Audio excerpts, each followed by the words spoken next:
ఇప్పుడు గవర్నర్ ఇప్పుడు తమిళనాడు విషయంలో ఇన్ని నీతులు చెప్తున్నారు కదా, గతంలో ఏం చేశారో చెప్తా ఒకసారి నేను మీకు ఈజీగా.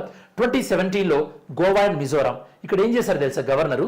గోవా ఎన్నికలు మరీ విచిత్రం. 2017లో గోవా ఎన్నికల్లో ఏం జరిగిందో ఒకసారి నేను మీకు చూపిస్తాను.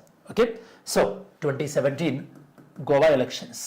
సరే, మీకు ఈజీగా అర్థం కావడానికి ఇక్కడ మీరు 2017 గోవా అసెంబ్లీ ఎలక్షన్ రిజల్ట్ చూస్తే కనుక అసలు గోవా అసెంబ్లీలో ఎన్ని సీట్లు ఉన్నాయి? 40 సీట్లు ఉన్నాయి.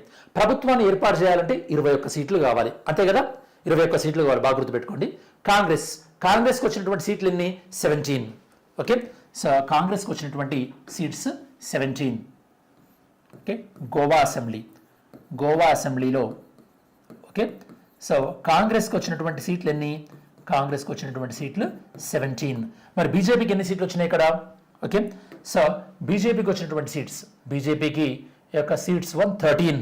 ఓకే, బీజేపీకి వచ్చినటువంటి seats 13, BJP 13. And majority mark, magic figure ఎంత మనకి? మ్యాజిక్ ఫిగర్ ప్రభుత్వాన్ని ఏర్పాటు చేయాలంటే మ్యాజిక్ ఫిగర్ కావాల్సింది ఎంత? 21.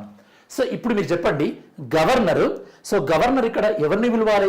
ఎవరికి క్లియర్ మెజారిటీ రానప్పుడు? సింపుల్గా ఓకే, బ్రెయిన్ కొద్దిగా వాడినా కూడా గవర్నర్ ఇక్కడ ఎవరిని పిలవాలి? కాంగ్రెస్, ఎందుకంటే సింగిల్ లార్జెస్ట్ పార్టీ కాబట్టి. అప్పుడు ఏం జరిగింది తెలుసా? అప్పుడు గవర్నర్ సెకండ్ లార్జెస్ట్ పార్టీని పిలిచాడు అధికారంలోకి ఏర్పాటు చేయమని చెప్పేసి. As simple as that.